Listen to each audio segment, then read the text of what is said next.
It's in me, it ain't on me. The grind and keep it coming. Serving early in the morning. Tryna make it home this money, yeah. For the love of this money. For the love of this money. It's in me, it ain't on me. The grind and keep it coming. Serving early in the morning. Tryna make it home this money, yeah. For the love of this money. For the love. What's going on, everybody? Thank you for joining us here today. Another episode of Prime Wealth, here with the Prime Level consultant, Prime Level Will. Joining us today is a longtime entrepreneur, owner of Money Over Everything, MOE, J-Dub, a.k.a. John. Thank you for joining us today, brother. Hey, man, I appreciate you. Thank you for having me, man. Appreciate you. Yes, sir. So, man, special episode here, man. I'm excited to have you here. Tell us a little bit. Man, I appreciate it. Hey, I'm an advocate of black-owned business. Yes, I'm sir, an advocate of motivating others' elevation. Same you know here. what I'm saying? Manifesting our economics, Yes, getting sir. to the bag. So, you know what I'm saying? Hey, this is the things I'm pushing. So, I love this. This is beautiful. Same here, brother. That's Happy why to be we're here today. Love your establishment, man. Love the setup. It's so nice in here, man. So let's get right into it, man. Tell us a little bit about your background, man. How you got started, where you from, things like that. Pretty much, I'm from Southern California, Riverside, Rubidoux, Doughboy. Okay. Came up in Southern California, man. One parent home, single mother. Man, I got an older sister, Claudia, you know. I was in the streets young. Yes, sir. He's off the porch. How old is young? How young is young? Man, I say probably like 10, started messing around, 11, 12. 11. 12, I'm out there.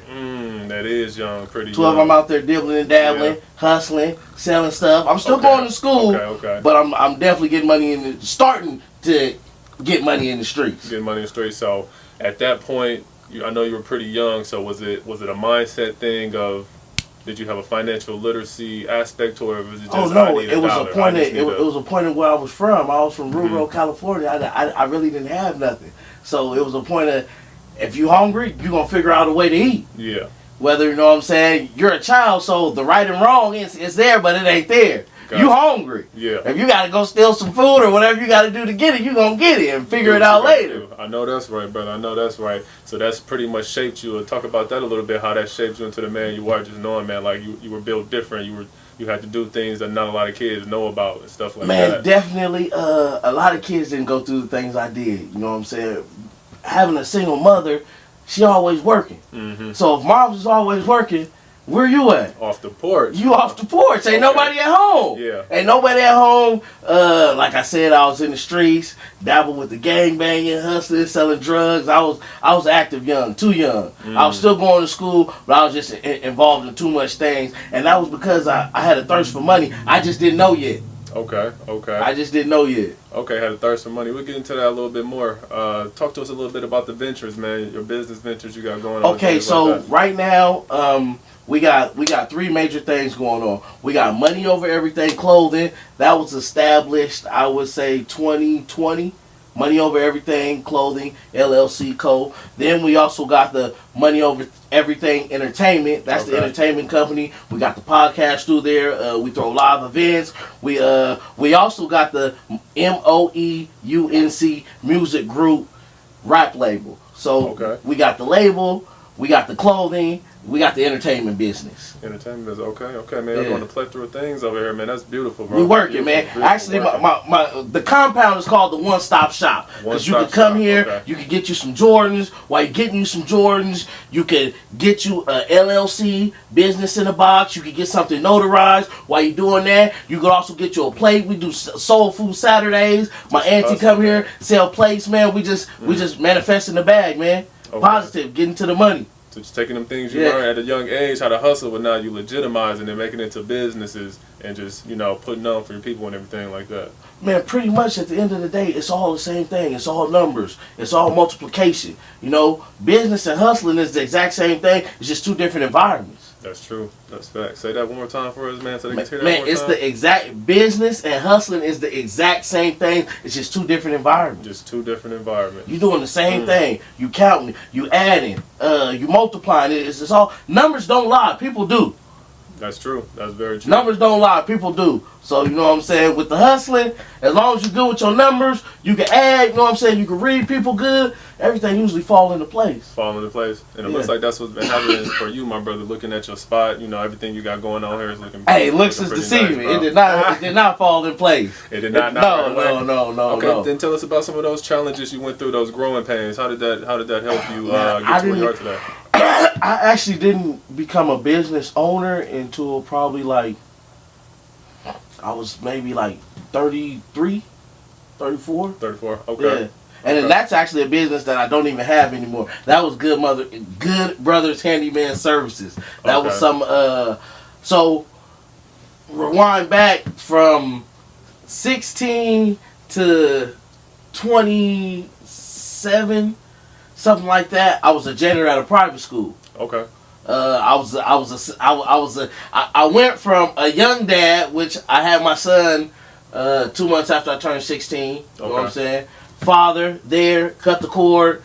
Junior, he looked just like me. That's my clone. You know what I'm saying? To falling out with his mother and becoming a single father, very young. Okay. And I had a very stern mother. I had a Black Panther type of mother, you know what I'm saying, a militant woman, where she was like, you had kids? And I'm like, man, I gotta go do this. She like, you was doing that before you had kids. Meaning, if you was hustling and you got your son, take your son with you. And a lot of people would look at that like, man, she crazy, but that helped me and my son build a bond because it was me and him, so we needed that. Yeah, that's what I just didn't see what she was doing. I was like, you want me to take me to do? She said you was doing it anyway. You was doing it before you had him. Right. And take it with you. Mama know. Yeah. No, so she was really just building a bond between me and my son. And then you didn't know it right away. Yeah. That's what's up, man. And that's huge, man. You said you were an active father at 16. You were there to cut the vocal cord. In our community, we know like that's not a common thing. A lot of 16-year-olds, they deny that baby until Maury come with the DNA test. You know what I mean? Like I've never met my father. I've never met my father. Yeah. I've never seen a picture of him. I know nothing of him. So for me, it was, I'm not gonna put my child through the same things I went through. Yeah, want a better real no, child. Ain't no womb. You gotta get past womb. He gonna have better. Yeah, and I'm gonna make sure. That's why I'm here. That's real. Because I didn't have somebody do that for me, so I'm gonna make sure I do it for him. That's real. That's real, bro. So tell us a little bit more about the growing pains that you had when starting your business and things like that. Okay, so I started the first business. It was a handyman business.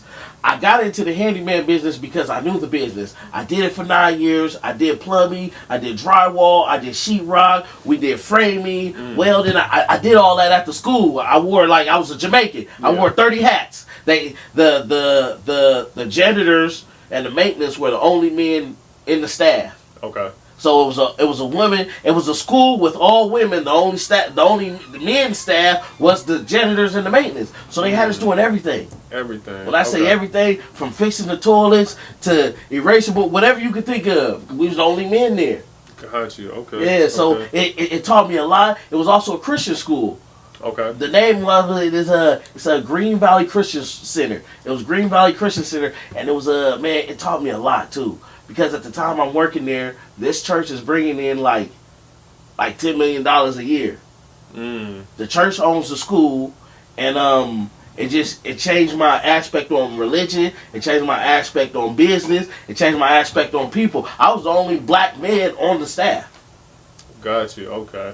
So how did you feel about that? Man, they didn't know I'm coming from being a black man that's in the streets, or a kid growing into a man that's in the streets, getting a job. The church gave me a chance. They start me off minimum wage. I'm cleaning toilets. I worked there so long, I ended up being a hand maintenance man, making like $26, $27 an hour. That's big money for me. Yeah, at that age. Yeah. I feel you, man. That's some humble beginnings right there. So starting where you were, working at this school as a janitor, and then working your way up, to the head, maintenance person in charge there. At the end of the day, you know what I'm saying, I'm going to tell you some personal stuff. Man, like I said, I grew up fast. So my son's mother was a teacher there. That's how I got the job. Okay.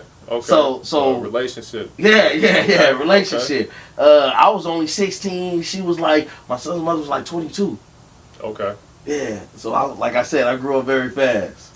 I didn't live the average life of most teenage kids. So you had a whole different perspective, but it still led you to some success down the line, though. Absolutely. Through some growing pains, but still led you to some success. Tons of growing pains. That's part of life. That's part of life. You're going to get bruised. You're going to get beat up. You just got to keep working. You got to keep fighting. Whether you even know what the end result is, as long as you keep going towards it, eventually you're going to get there. Gotcha. Okay. So tell me this: what are some things you wish you would have knew earlier, and if you could go back and change anything, what would that be? Man, a lot of things that we place value on is exactly opposite. I was young, so I was willing to go to jail and sit down and know my mom gonna take care of my son, and when I get out, everything's gonna be okay. When that's because I'm a child, I'm not knowing time is priceless. Got you. Okay. Time is the one thing you can't get back. That's true. Time is the time in the life. Them the two most priceless things in this world, and you're giving both of them up when you go to jail. That's you're true. giving your life up and you're giving your time up. How long were you in jail? Man, I ain't gonna lie. I've never been to prison. I was back and forth to the county. I was a smart hustler. Yeah. I was a smart hustler. Knew the system. Okay. I didn't even know the system. I just knew what I could do and what I couldn't do. So knew how to weave the system. There you go. There you go. Okay. Yes, sir. Okay. So if you think about your financial journey, what are some things you wish you would have knew earlier before you start making money that you learned and know now? For one, fast money don't last forever. And if you don't have the right business mindset, no money lasts forever. I was getting a lot of money in the streets real fast, and I thought I was going to be getting that money forever. And it didn't last. I got raided.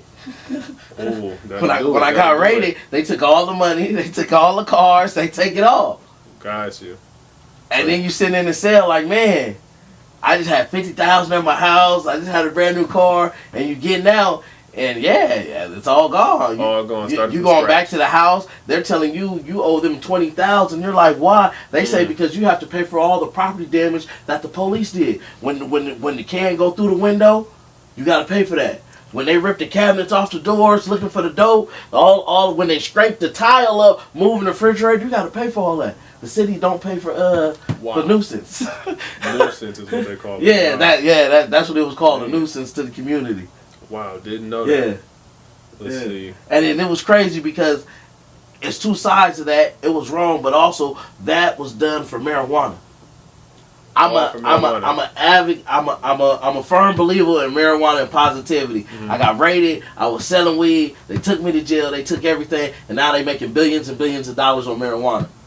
I have felonies. I have 3 felonies for marijuana, and now they're making tons and tons of money. We got to change these laws. We got to change. We got to do better. We do, and that's a whole nother topic. Hey, that's a whole nother show. But you know what I'm saying? I'm from the marijuana organized empire, motivating others' elevation. That's just part of me. So you know what I'm saying? I smoke a lot of weed, but I do it in a positive manner, and it uplifts me. So it's just part of my journey. And you successful, so it's like you know, it ain't hurting you at all. You know, absolutely you thriving and thriving, brother. That's what's up.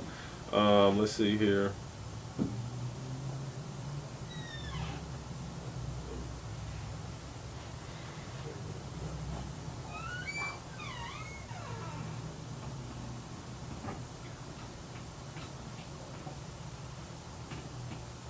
So I would say, what would you say is your biggest accomplishment since, you know, having your brands together, having your business thriving? What would you say your biggest accomplishment today? All people are different. Everybody's end result is different than mine. But for me, my biggest accomplishment is my kids. Your kids. My family. So my son graduated high school. He did that for both of us. I didn't graduate high school. I had him. So my kids that's my diamonds in the rough. That's what's up. I put credit cards in so my credit cards, just to go on the business part, I have credit cards. I a good credit score. Their names is on them. Their names been on them since my baby was born and since my son was 14. He don't even know. So it's just been building up their credit. It's just been building up their credit from minors. So they don't even know when they go, they already gonna have a credit score just because I put them on all my cards. Just things the wealthy do that, you know, our people are behind on and don't know a lot about. Not even behind on it. We don't know. Nobody told us. Just ignorant to the fact. Nobody told us you could put your child on your credit card to raise their credit score and never give them the credit card. That's powerful right there. How old is your son now? My son is he's 20 now. 20 now. You had him on your credit card since what age? Since he was 13. 13. Well, so again, I used to be in the streets getting money. I had so much money when he was 13. I told him I'm gonna give him a real present. And he said, "What's that?" I said, "I'm not gonna give you no money right now." We went to the bank. I said, "You 13, you're a teenager now. I'm gonna give you $5,000, but I'm gonna put it in an account, and you can't get it till you 18. Happy 18th birthday to you." Just teaching them discipline, teaching them to wait and be patient for things. That's what's up, man. Built a little interest. I think it had like an extra rack. So when my son turned 18, he got so they had cut it in half. He got $3,500 because he was being a kid. He was being a teenager. So I went and changed it and gave it half when he turned 18 and the other half when he graduated, just to make sure he graduated. So I literally paid my son to graduate. Paid him to graduate. That's smart, man. That's definitely I mean, smart. It ain't smart, but it worked. It worked, yeah. And it taught him a lot, too. Probably more than he probably would admit. That's what's up. Absolutely. Okay. So when he graduated, he ended up, when he was 18 and graduated, he had probably like $6,000 in his bank account. $6,000. His own money. Yeah. Blessing. And he'll be able to go show his son and his kids how to do the same things, the things that you teach him. God willing. God willing. Yes, That's sir. what's up, man. So you said that first job you got it through a girlfriend who was a teacher at the school. That Absolutely. brings me to my next question. So how has like networking and relationships played a factor in you becoming, financially stable? Man, networking is everything, man. Communicating is everything, man. You can get things with no money just from having great communication skills. With no money, no cash, nothing in hand. With the right communication skills, man, you accomplish anything. That's facts. Okay, let's see. You have any habits or routines that you would say contribute to your financial success? I wouldn't even say my habits don't contribute; they take from it. You know what I'm saying? I smoke a lot of marijuana. I smoke very expensive marijuana, so my habits take from it. But that also builds me too, because sometimes I'll quit smoking. The last time I quit smoking, last year I quit smoking for 30 days. I saved up $5,200 and took my family on a winter wonderland vacation. The first time we ever went snowmobiling, we had a cabin across from the ski resorts. That was for me not smoking for 30 days. 30 days. You plan on doing that? A winter wonderland adventure for the family. For the family. You plan on doing that challenge again anytime soon? Or Man, I tried to do it. So I've done it like the last 3. I try to do it like once a year. Okay. Yeah. Okay. More. I started for the money because I'm money hungry, but then afterwards I just need to cleanse my body every now and then. I smoke a lot, so sometimes you gotta let it rest. Okay. And then get back at it later. Get back at it. Okay. Nothing wrong with that. So as far as the brand, man, MOE, money over everything. Tell us what you got in the pipeline for the brand. So you told us what you have established. Anything you got coming new for the brand? Man, yeah. So with it being the money over everything clothing brand, we stay with sweatsuits. We got hats. We got jerseys. We got shorts. We got tons of clothing. Then when you move forward to the money over everything ENT, the entertainment, we got a show coming up on the 29th. The Money Over Everything and UNC record label, we signed Crazy Crazo. Okay. That's my first signed artist to the label. Man, he give you a Nipsey vibe, man. He bringing back real rap. Okay, we had to drop a little sample in there. Yes, sir. Yes, sir. He bringing back real rap, man. Shouts out to Crazy Crazo, man. And yeah, so basically I'm trying to promote the music while I'm promoting the music, promoting black excellence. While I'm doing that, just teach a little bit while I'm motivating others' elevation. You know what I'm saying? Bro. MOE means the company name is money over everything, but it's manifesting our economics. It's music over everything. It's money over everything. It's MOE is something different for everyone. You know what I'm saying? Okay. When I was young, it was marijuana, organized empire. You know what I'm saying? Using the weed for everything, whether physically, mentally, or financially. I mean, I was really into the weed, and we're going to make money off it. We're going to use this medicine. We're going to use this lotion. Yeah, but expanding. So MOE it's got a big man, I can't even think of the word I'm trying to say, but it's more than just purpose. A bigger purpose. It's more than just getting money. It's more than just smoking weed. It's really about uplifting people and keeping them focused on the bag.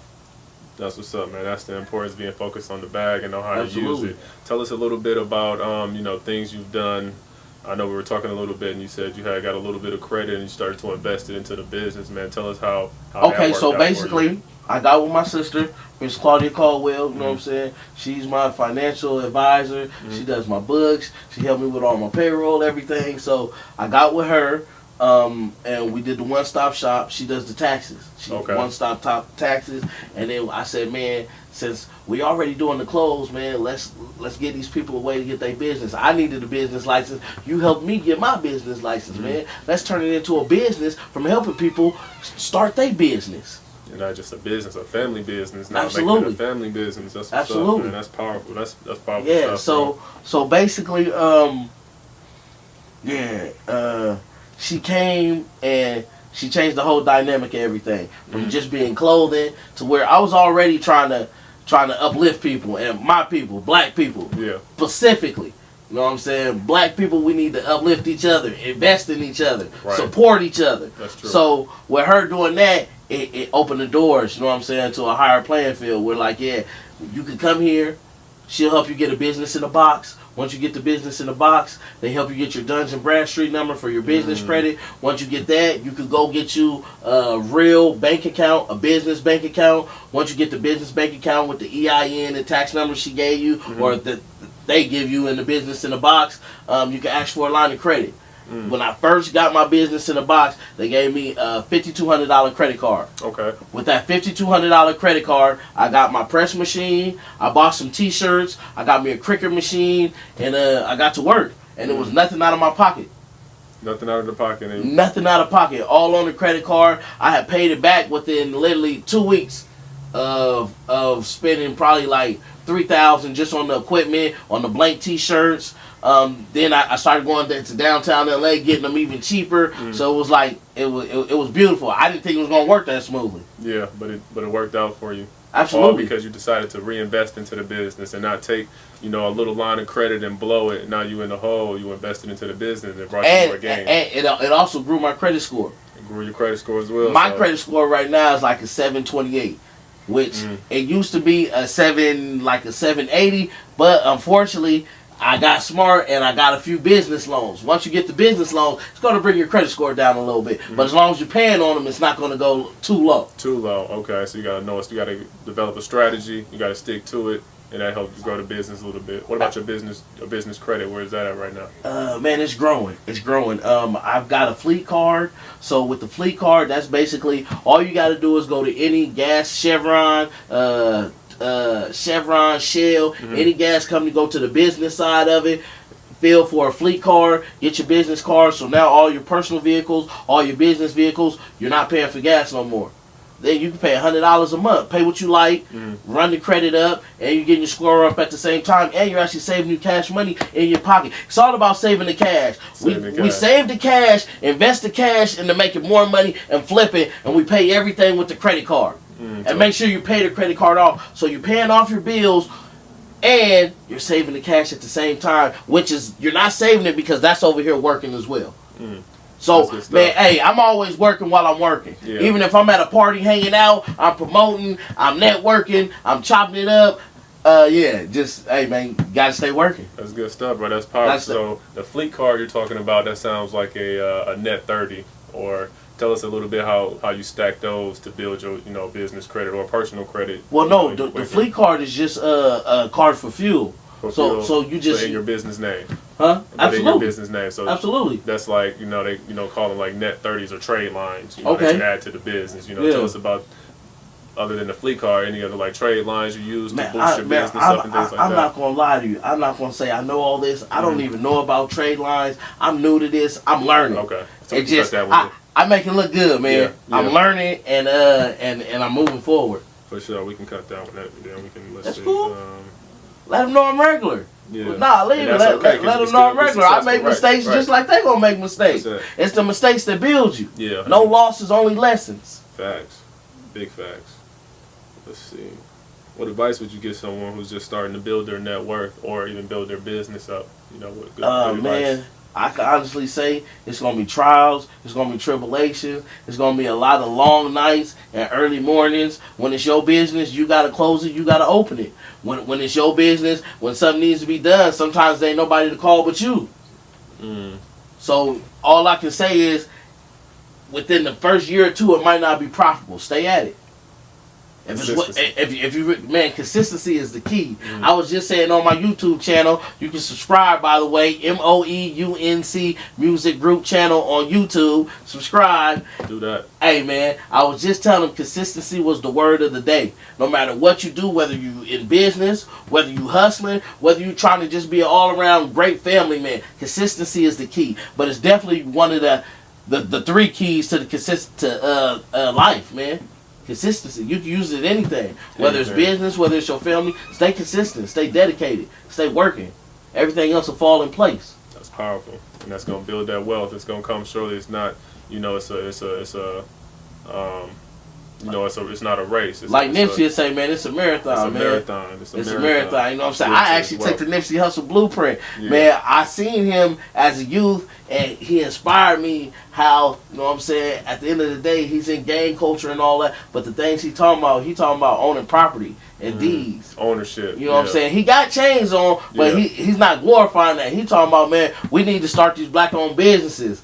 I need to put something in the hood. You know what I'm saying? So he inspired me, and then when I looked at his brother, Black Sam, a lot of people didn't know he made a lot of money from bootleg CDs and selling T-shirts. He went to the feds and all that. So to see that and know, man, he turned that into $1 million business. He was really the one where the Marathon clothing came from. Nipsey wasn't going towards that. He was still on his music. Sam was like, we got to keep the T-shirts. That's right in the hood, and we going to push it. And then he got behind it, and then it blew up. But at the end of the day, I seen if Sam could do it, Nipsey could do it, why can't I do it? Exactly, man. If Fabby Davis could take Dope Air, a kid from Oakland, you know what I'm saying, he was hustling, same background, he just made $12 million last year on retail. That's Dope Air clothing. If he can do it, why can't Money Over Everything clothing do it? Why not? That's what's up, man. That's powerful. Now, brings me to another point, too. It seems like, Nipsey had the right circle around him, the right people, giving him ideas. He really had to, take that advice and decide to use it or not to use it. So from where you started and where you are now, where you have your businesses thriving, man, your net worth is up there among the elite. How do you go about changing your circle or deciding who to take, advice from as far as at the end of the day, it's always going to be a small circle, and you're going to go through trials and tribulations. You're going to have people who's close to you turn on you. That's I'm a strong believer in no losses, only lessons. So sometimes you might take a big loss, but it might even taught you a bigger lesson where it's priceless. So you could have did something and almost lost your life, but you're still alive, and now that takes you on a whole nother level because you'll never do nothing in that area again, and you just grow from it. That's deep.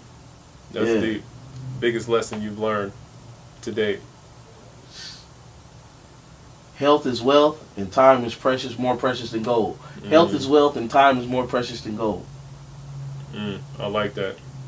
At the end of the day, I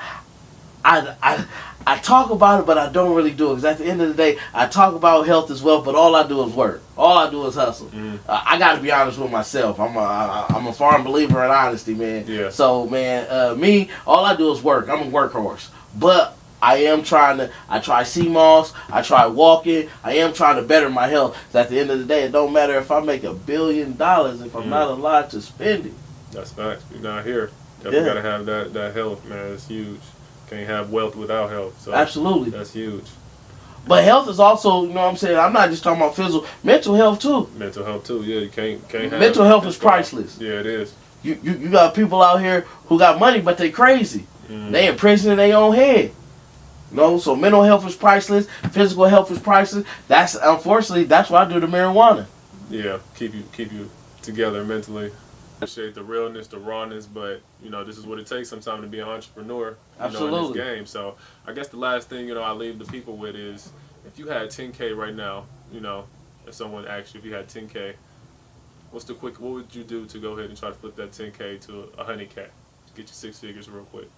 I mean, to be honest with you, everybody gonna go different routes. You know what I'm saying? True, What works for me might not work for you. I'm in the clothing business, so I can really take that 10,000, give me embroidery machine, embroider any games going on, any businesses around me, and really go sell $10 and $5 T-shirts and really run it up real quick. But that's because I'm in the garment business. I'm in the retail business. Man, at the end of the day, what works for somebody else ain't gonna work for you. Right. You just gotta figure out your strategy. You know what I'm saying? Research it. Whatever it is, whatever you're doing, just research it again, and then ask another person about it. Go to somebody in that field. See how they feel about what you're doing. Let them know. Just look, this is what I'm trying to do. You're already in this field. How you feel about this? Like, that's all I can say. I can't really tell you what to do because everybody going to do different things. But just research what you do. Ask somebody else how they feel about it in that field. And, man, go with your heart. Go with your gut. Because as long as you go with what you truly wanted to do, you can't really go wrong. As long as you ain't gambling or, you know what I'm saying, put it in something that's going to hurt you. Okay. As long as you put it in something that's, you know what I'm saying, a business venture, you can try. I mean, me personally, I do Bitcoin. Okay. That's like a little small side hustle for me. Yeah. So, I say in about 3 months, I ran up. You said how long? 30 days? I didn't give a time limit, but just 10K. You know, what would you do to turn it to 100K? Let's say if you had 3 months. Oh, 3 months? Yeah. In 3 months, I had turned 2,500 into like 8 bands on Bitcoin. On Bitcoin. Okay. So I might try digital currency. I wouldn't probably put it in a bank account. Me personally, I'm not just gonna put it in the bank account. You're not gonna get no interest. Them days is over. Way over. For me, everything you have to invest. You have to invest. You have to invest. Yeah. Put it in something you know that's selling. Man, when you go to In-N-Out, man, they line just packed through the roof. See how much to invest in a franchise. I mean, there's so many things. Really, all you have to do is just find a good business and just invest in that because they already did the work for you. Facts. That's what's up, man. Yeah, so just invest. I say research, and invest. Research and invest, man. Y'all heard it here. That's J-Dub, a.k.a. John, owner of Money Over Everything. This is a pure example of prime wealth. Appreciate your time, bro. Hey, man, appreciate you, black man. Yes, sir. I love it. For the love, but it's money. For the love, but it's money.